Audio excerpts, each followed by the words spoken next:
నమస్కారం విద్యార్థులు మీకు శుభాశీస్సులు। ఈ వీడియోలో మనం 7వ తరగతిలో ఉన్నటువంటి మరొక పాఠం మాయాకంబలి।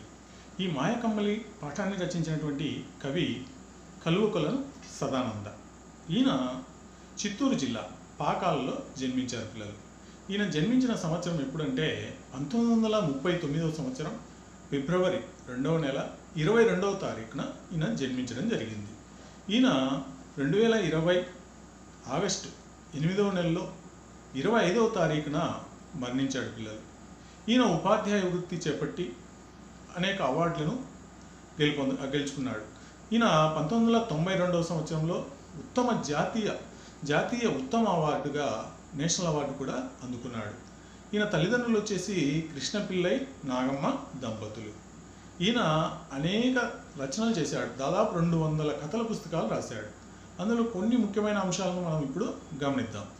అందులో పిల్లల కథలు, విందు భోజనం, శివానందలహరి, చల్లని తల్లి, నీతి కథామంజరి, తుస్సన్న మహిమలు, పరాగభూమి మొదలైన రచనలు చేశారు।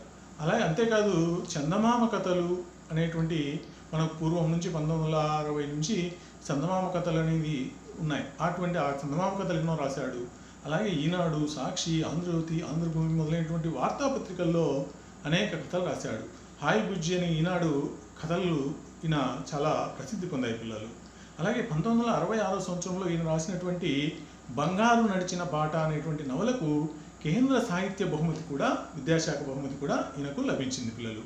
అంతేకాదు 1976వ సంవత్సరంలో ఈయన నవ్వే పెదవులు ఏడ్చే కళ్ళు అనేటువంటి కథా సంపుటికి ఆంధ్రప్రదేశ్ సాహిత్య అకాడమీ అవార్డు కూడా లభించింది।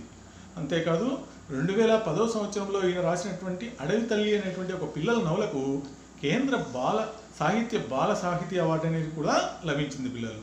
ప్రస్తుతం ఈ పాఠ్యాంశం మాయాకంబలి అనేటువంటిది కూడా ఆయన రాసినటువంటి మాయాకంబలి అనే పేరుతో ఒక కథల సంపుటి రాశాడు। అందులో నుంచి ఈ యొక్క మాయాకంబలి అనేటువంటి పాఠం తీసుకోవడం జరిగింది। మరి తదుపరి వీడియోలో మరొకసారి కలుద్దాం। ధన్యవాదాలు, నమస్కారాలు।